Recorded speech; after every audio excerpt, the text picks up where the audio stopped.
प्रिय मित्र, रोमन जो 10मो अध्याय ने तंहिंजी 9वीं ने 10वीं कलम सुनो। हिते लखल आहे कि तू तोजे मुंहं से अहिड़ी जाहिर कबूलात कईं क यीशु प्रभु आहे ने तोजे हृदय से विश्वास कईं क ईश्वर उन्हीं के मरण में जा सजीवन क्यों हो त तू उद्धार मेळवी ने। जॾहिं माण्हू हृदय से विश्वास करे थो तॾहिं हू न्याय बने थो, मुंहं से कबूलात करे थो तॾहिं हू उद्धार मेळवे थो। ही कलमूं वांचीने घणे अहिड़ो चवनि था कि यीशु ख्रिस्त ते विश्वास करींदड़ खे ज़ाहिर में पंहिंजे विश्वास जी कबूलात कई खपे। पाउल हिते अहिड़ो चवनि नथा। हिन कलम जो अहिड़ो अर्थ थिए नथो कि यीशु ख्रिस्त ते विश्वास करींदड़ खे ज़ाहिर सभा में उभा थईने कि लोक जा टोरा भेरा करीने पंहिंजे विश्वास जो ढंढेरो पीटणो। ज़ाहिर सभा में अॻियां वेंदल घणे अहिड़ा लोग वेंदा जेके मुक्ति मिले ज न। पाउल हिते ज़ाहिर सभा भरीने यीशु ख्रिस्त पर जे विश्वास जी कबूलात करे जो सूचन नथा कयूं। पाउल हिते जेकी चेला मंगे था उहो आहे कि यीशु ख्रिस्त पर जे मानवी जे विश्वास जी मानवी जेको कबूलात करे थो इन भेरो इन जे जीवन जो घड़तण पण इन प्रमाणे हुअणो खपे। मानवी जो मोह ने मानवी जो हृदय, मानवी जो जीवन हिकिड़े ॿिए साथे ताल में ने हिकिड़े सूर में हुअणा खपे। मोह जेको कबूलात करे थो इन में हृदय जो ने जीवन जो पण हिकिड़ो ज मत हुअणो खपे। माण्हू यीशु ख्रिस्त मथे पंहिंजे हृदय से विश्वास करी सघे थो। मानवी जो हृदय जो विश्वास करे थो, आंजो हृदय एतिरे आंजो सॼो व्यक्तित्व, आंजो आमूल व्यक्तित्व। ऐं सम्झो मित्र, अहिड़ा पण लोग वेंदा जेको पंहिंजे मुंहं से था कीक चवनि था, उहो ईश्वर के मुंहं से होठ से मान ॾिए था, ईश्वर जी भक्ति कईं था, पण उन्हीं जा हृदय था ईश्वर नूं घणे छेटा रहनि था। अहिड़े लोक लाइ यसाया 29मो अध्याय ने 13वीं कलम में लिखल आहे इन प्रमाणे। एतिरे मित्र, जॾहिं कोई माण्हू ज़ाहिर में यीशु ख्रिस्त पर जे पंहिंजे विश्वास जी कबूलात करे तॾहिं इन जो हृदय पण पूरो शामिल हुअणो खपे। माण्हू खे यीशु ख्रिस्त पर जे विश्वास विषे अहिड़ा ठला शब्द कुछिया न खपे जंहिंखे तेजी जीवन साथे अंगत रीते कीअं लेवा देवा न वे। सच्चे विश्वास वगैर यीशु ख्रिस्त के पंहिंजा प्रभु तरीके, पंहिंजा मुक्तिदाता तरीके क़बूल कईंदल माण्हू पंहिंजी जात खे छेतरे थो ने अहिड़ो माण्हू पाखंडी ने ढोंगी आहे। ॿई बाजू नहरियूं त कबूलात वगैर जो विश्वास उहो मर्दानगी न आहे।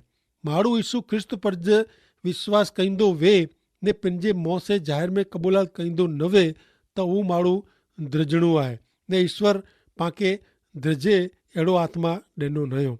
बीजो तिमोथी 1 अध्याय ने 7वीं कलम में चवनि था कि ईश्वर जो ॾिनल पवित्र आत्मा पांखे द्रजणो बनाए नथो पण हिम्मत वारो बनाए थो, प्रेम से भरी ॾे थो ने संयमी बनाए थो, काबू में रखाए थो। याकूब जे लखल ॿिजे अध्याय जी 20वीं कलम में चवनि था कम वगैर जो विश्वास मरल आहे।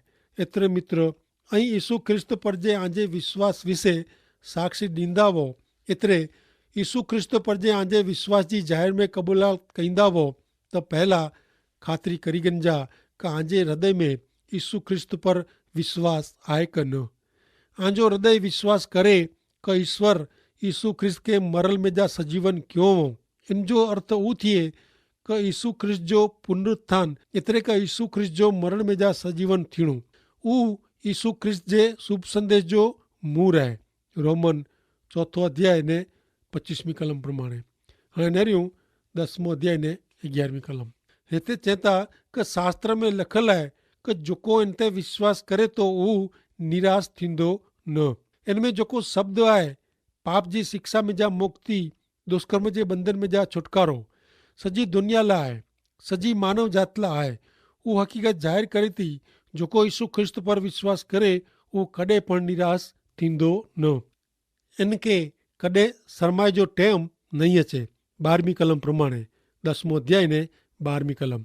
हिन में मिणी जो समावेश थिए थो, यहूदी क बिन यहूदी अहिड़ो कोई तफ़ावत न आहे। हिकिड़ा ईश्वर मिणी जा प्रभु आहिनि जेको विनंती कयूं था उन मिणी लाइ उन वटि आसीस आहे। हिते केतिरो सचो आहे, यहूदी क बिन यहूदी वे इन विच कोई तफ़ावत न आहे। कारण मेड़े निशान चुकीने पाप में पियाई ने ईश्वर जे महिमावंत इरादेनु परया ने परया वञे था। जंहिंखे मुक्ति मेळवणी वे उन मीणी के ईश्वर पुत्र प्रभु यीशु ख्रिस्त जे शरणे अचणो पए। पोइ उहो यहूदी वे क बिन यहूदी, कारण यीशु ख्रिस्त वगर मुक्ति जो ॿियो कोई मार्ग ज न आहे। प्रभु यीशु ख्रिस्त योहान 6 अध्याय ने 6 कलम में चयो क मार्ग सत्य ने जीवन आऊं आहियां। मुझे आश्रय विना ईश्वर पिता वटे वञण जो ॿियो कोई मार्ग न आहे। प्रेरित जा कम 4 अध्याय ने 12 कलम में पण जणाए में आयो आहे कि जैसे पंहिंजो उद्धार थिए अहिड़ा ॿिए कंहिंजो पर ना ईश्वर सॼी दुनिया में माण्हूअ खे ॾिनो नयो। पाप जी शिक्षा में जा, दुष्कर्म जे बंधन में जा मुक्ति पृथ्वी पर जे मिड़े लोकला प्रभु यीशु ख्रिस्त ते विश्वास करे से तैयार करे में आवई आहे। एतिरे मित्र यीशु ख्रिस्त जो शुभ संदेश ऐं सुणो था तॾहिं इन जो स्वीकार पण कयो खपे। रोमन 10 अध्याय ने 13 कलम। शास्त्र चए थो कि जेको प्रभु जे नाम में विनंती कईंदो इन जो उद्धार थींदो। ही ॻाल्हि घणे महत्व जी ने नोंधपात्र आहे। पाउल ही ॻाल्हि योएल 2 अध्याय ने 32 में जा टांके आहे। पाप जी शिक्षा में जा, दुष्कर्म जे बंधन में जा मुक्ति यीशु ख्रिस्त ते विश्वास करे से मिले थी। अहिड़े पाउल जे शिक्षण खे उहो योग्य ने आधार वारो ठहिराए थो। ही ॻाल्हि चोखवट करे थी कि यहूदी ने बिन यहूदी पृथ्वी पर जे मिड़े लोक के प्रभु यीशु ख्रिस्त पिंड वटे अचेला आमंत्रण ॾिए था।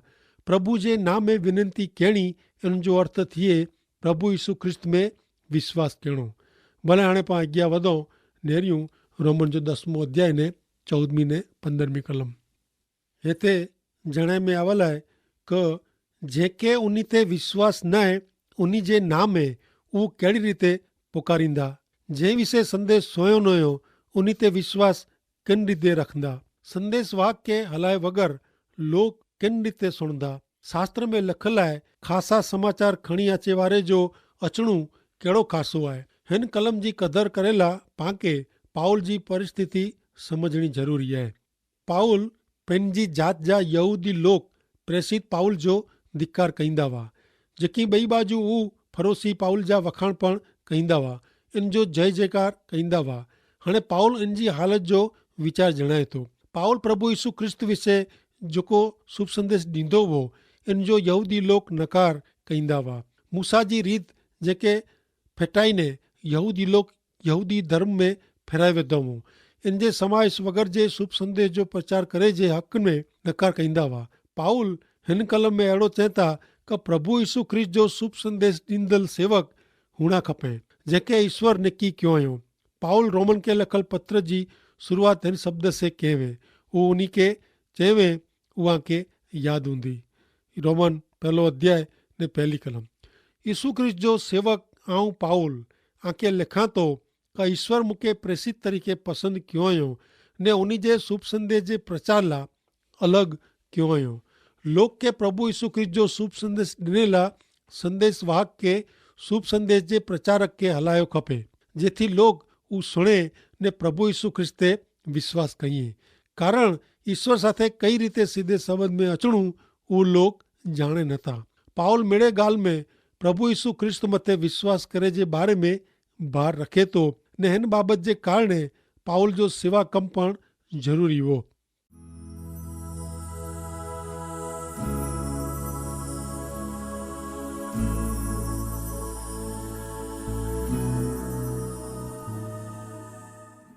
पाउल पंहिंजे वीचार साथे यसाया 52 अध्याय ने 7 कलम जोड़े थो। नेरियो यसाया जो पुस्तक 52 अध्याय ने 7 कलम। हिते चए में आयो आहे कि जेको वधामणी खणी अचे थो, जेको शांति जी ॻाल्हि सुणाए थो, जेको कल्याण जी वधामणी ॾिए थो, जेको तारण जी ॻाल्हि सुणाईए था, जेको सियोन खे चए था तो जो देव राज करे थो, इन जा पग डूंगर ते कहिड़ा सोभे था। यसाया ही नोंद यसाया जे 53 अध्याय में ॾिने में आई आहे, जंहिंमें प्रभु यीशु ख्रिस्त जे मरण ने फेरी सजीवन थिए जे विषय में भविष्यवाणी ॾिने में आई आहे। पाउल यसाया संदेश वाहक जे सवाल से शुरुआत करे थो, हे प्रभु असांजे संदेश मथे केरु विश्वास कयईं आहे। मूसा जो नियम शास्त्र कोई मज़ा जो शुभ संदेश न हो, पण उतां मरण जो अमल करे जी ॻाल्हि हुई। हाणे न्यारो 15वीं कलम में छेल्ले जणाए में आयो आहे कि ख़ासा समाचार यीशू ख्रिस्त जो शुभ संदेश खणी अचे वारे जो अचणु कहिड़ो ख़ासो आहे। एतिरे का उन जा पग कहिड़ा ख़ासा आहिनि। ऐं मञा थो कि ज़रूरियत वारे लोक सुधी ईश्वर जा पवित्र वचन पहुचाइणा घणे महत्व जी ॻाल्हि आहे। ईश्वर जे वचन लाइ जंहिंजा पग दौड़नि था उन खे ईश्वर ख़ासा पगला चवनि था। दुनिया जी ॻाल्हि में दौड़ा दड़ कयूं था उहे पगला ईश्वर जी नज़र में कीअं नहीं, पण ईश्वर जो कमु करें था उहे पग ख़ासा ने मज़ा वारा आहिनि।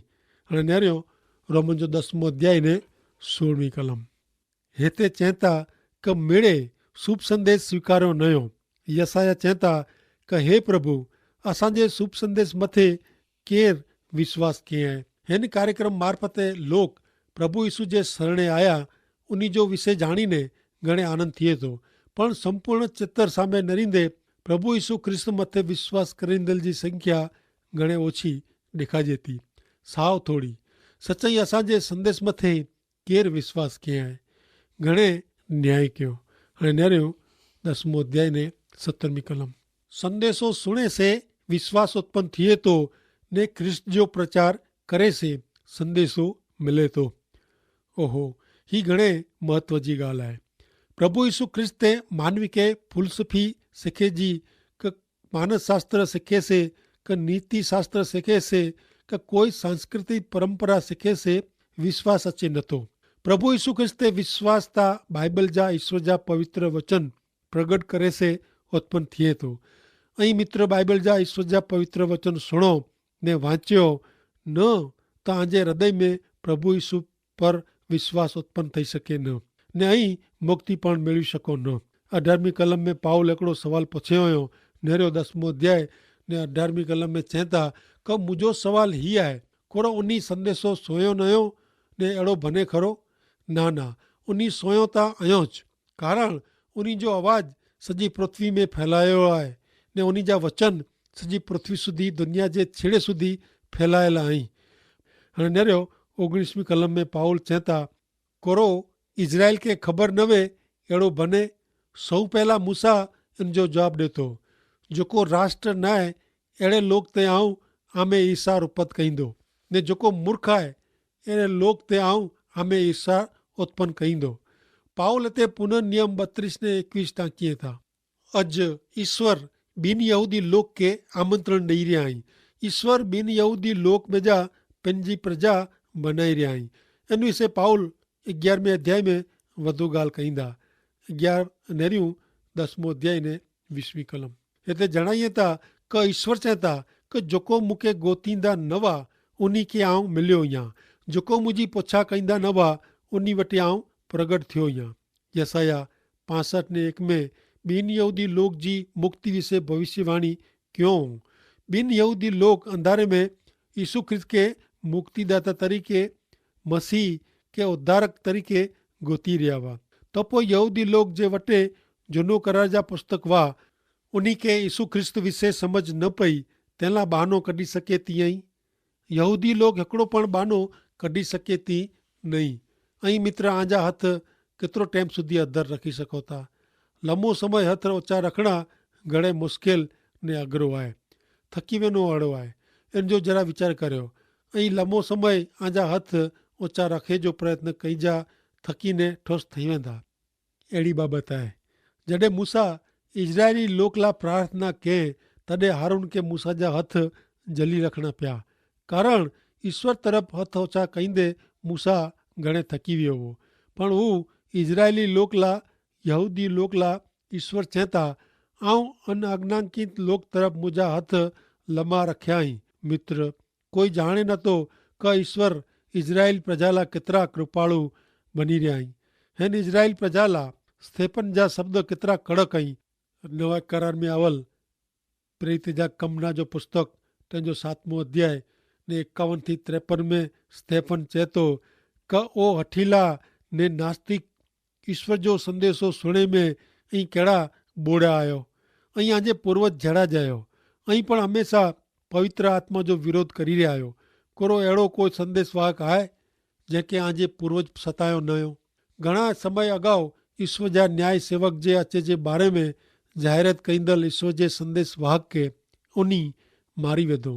हाणे ऐं उन ईश्वर जे न्याय सेवक खे दगो ॾेई मारी विधो। आंखे त दूत मार्फत ईश्वर जो नियम मिलियो आहे, छतां ई इन जो अमल कयो न हुयो। हीउ शब्द अॼु फक्त इज़राइल प्रजा लाइ ज नहीं, अहिड़ो चई सघिजे कि अॼु ईश्वर भ्रष्ट दुनिया सामे पंहिंजा हथ पसारी रहिया आहिनि। ईश्वर जी धीरज से मूंखे घणे नवाई लॻे थी ने मुंहिंजो हृदय ईश्वर जा वखाण करे थो। मित्र, ईश्वर अॼु आ सामे हथ पसारी रहिया आहिनि ऐं इन जो कहिड़ो जवाबु ॾींदा। आमीन।